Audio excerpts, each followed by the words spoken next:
Kita ke informasi lainnya, pemirsa. Dampak pandemi sebanyak 20.000 warung Tegal atau warteg di Jabodetabek terancam tutup. Selain turunnya daya beli masyarakat, anjloknya omset bulanan serta ketidakmampuan pengusaha warteg untuk membayar biaya sewa bulanan disinyalir menjadi penyebab warteg terancam gulung tikar. Lantas apa kata warga soal puluhan ribu warteg yang terancam akan tutup? Dan bagaimana pula siasat pengusaha warteg bertahan di tengah kondisi sulit pandemi? Berikut Rakyat Bicara pekan ini, warteg terhimpit pandemi bersama Kevin Pakan.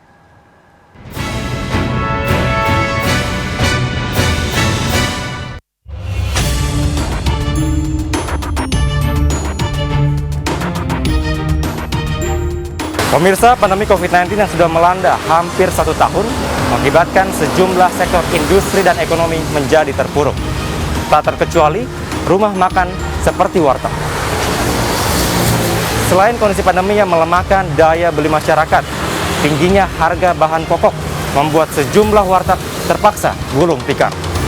Lantas bagaimana tanggapan pengusaha terkait tingginya harga bahan pokok dan bagaimana cara mereka untuk bertahan di tengah situasi sulit pandemi saat ini?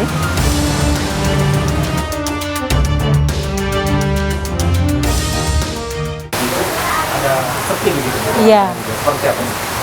Pengaruhnya sangat besar banget ya semenjak pandemi COVID-19.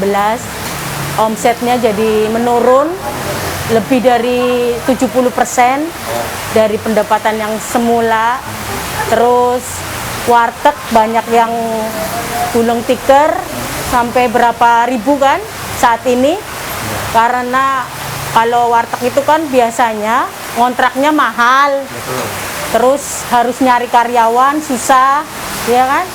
Bu, terkait adanya pengurangan omset tadi, ada nggak sih Bu faktor-faktor lain yang mungkin yang menyebabkan mungkin ada yang sepi, kemudian datang dan sampai gulung tikar warteg gitu? Iya, karena saat ini juga kayak cabai semuanya kan naik semua. Bahan pokok begitu. Iya, bahan pokok semuanya naik.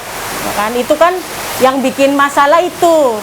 Kayak warteg-warteg gitu. Mungkin apa sih Bu yang ingin disampaikan kepada pihak pemerintah dalam hal ini agar kita melihat ada stabilan bahan pokok dan mungkin di situasi pandemi saat ini juga Bu, seperti apa? Iya, harapannya biar stabil lagi ya, seperti semula. Terus bahan pokok diusahain jangan naik-naik terus lah gitu. Ya kan? Itu kan kendalanya orang makanan, kalau sembakonya apanya naik kan jadi masalah gitu.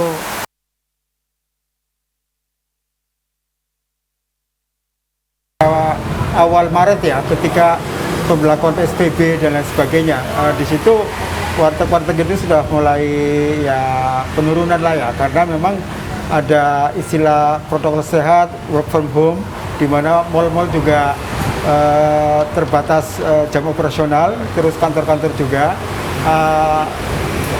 Fenomena warteg ini kan cukup unik itu kan, orang kan pengen makan di warung Tegal sini sambil ngobrol gitu kan, dengan kondisi kayak pandemi begini ya terus terang sangat pengaruh omset gitu kan, omset dan semakin turun gitu kan dengan fenomena pandemi ini. Banyak teman-teman yang tadinya bekerja sekarang off gitu kan, itu kan daya beli masyarakat, artinya bahwa yang karyawan-karyawan yang tadinya makan di warteg sekarang dengan off, akhirnya dia makan di rumah. Nah Pak, kalau kita lihat data nih Pak, ini diperkirakan sekitar 50% atau 20.000 gerai warteg ini akan tutup atau gulung tikar di tahun ini benar nggak sih? Tahun 2021 ini kan jelas, itu kan kondisinya kan mohon maaf semakin ini juga gitu kan, PSBB juga masih diberlakukan, terus kondisi ekonomi terus terang kan kami nggak bisa memungkirin memang terjadi penurunan gitu kan, karena memang kondisi ekonomi juga belum membaik gitu kan, dan tentunya itu kan meningkat, menambah dari 25% naik bisa menjadi 50% kalau memang kondisinya ini kan selama setahun 2021 ini. Pak, mungkin Bapak sebagai anggota atau koordinator dari yayasan atau instansi yang menaungi warteg-warteg yang ada di Jabodetabek ini, mungkin Bapak sudah berkoordinasi begitu kepada pihak pemerintah seperti apa? Fenomena tutup ini gitu kan, artinya ini bagi kami ya tidak ada kata terlambat. Artinya marilah kita bareng-bareng sama stakeholder, apa itu pemerintah pusat, apa pemerintah daerah gitu kan, untuk saling sinergi untuk mengatasi masalah ini gitu kan.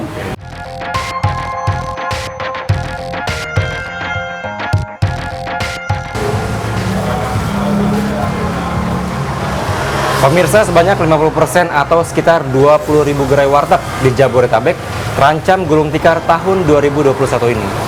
Beragam alasan dilakukannya penutupan ini, diantaranya karena tingginya harga sewa, menurunnya omset hingga 90%, dan kenaikan sejumlah harga bahan pokok selama pandemi saat ini. Selain ketiga alasan tadi, penutupan warteg juga didukung dengan rendahnya daya beli masyarakat selama pandemi saat ini. Dan sedikit pula warga yang memilih untuk mengetatkan ikat pinggang karena pendapatan mereka menurun selama wabah COVID-19.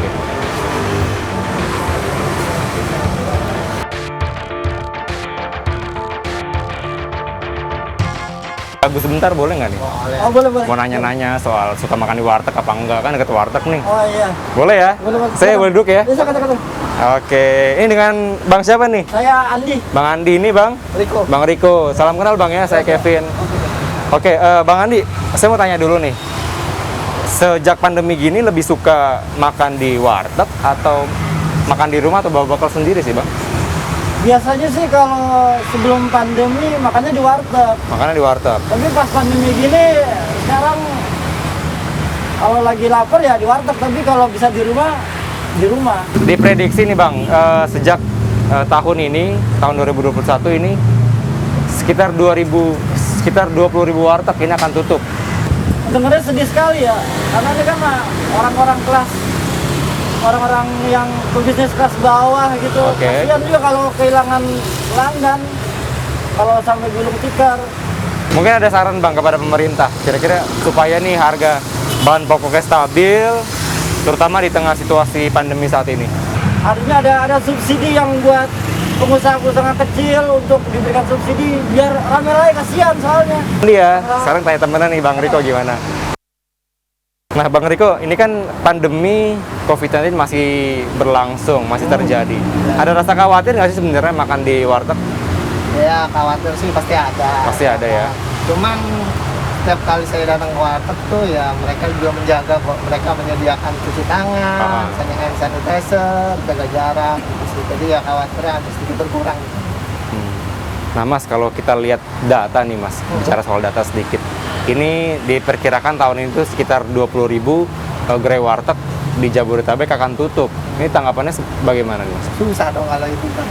Habis ya enak sih ya makan di warteg ya murah meriah hitungannya gitu kan. Ada di mana aja. Kalau mereka sampai tutup ya agak susah juga kita buat nyari makan. Nah Bang Riko, ada ini nggak mungkin saran atau harapan terutama kepada pemerintah nih untuk Kayaknya operasi pasar sih biar harga stabil aja gitu kan. Ya apalagi kan udah mau menjelang Ramadan ya hitungannya ya kan. Iya. Nah ya mungkin itu juga salah satu penyebabnya harga bisa naik hitungannya gitu.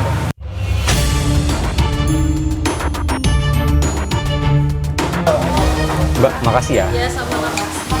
Pemirsa, tak bisa dipungkiri pandemi COVID-19 berdampak ke sejumlah sektor usaha, termasuk warung makan seperti warteg atau warung Tegal. Kreativitas dituntut sebagai jalan penengah agar bisa bertahan di tengah situasi sulit pandemi saat ini. Satu hal yang perlu diingat dengan pasti bahwa kebersihan dan kesehatan menjadi hal utama kepada warga terhadap berbagai jenis bisnis dan ekonomi di tengah situasi tersulit agar bisa bangkit kembali. Demikian Rakyat Bicara pekan ini bersama saya Kevin Bakan dan juru kamera Dipo Andi Muharram dan Damar Wicaksono. Sampai jumpa pada Rakyat Bicara pekan depan.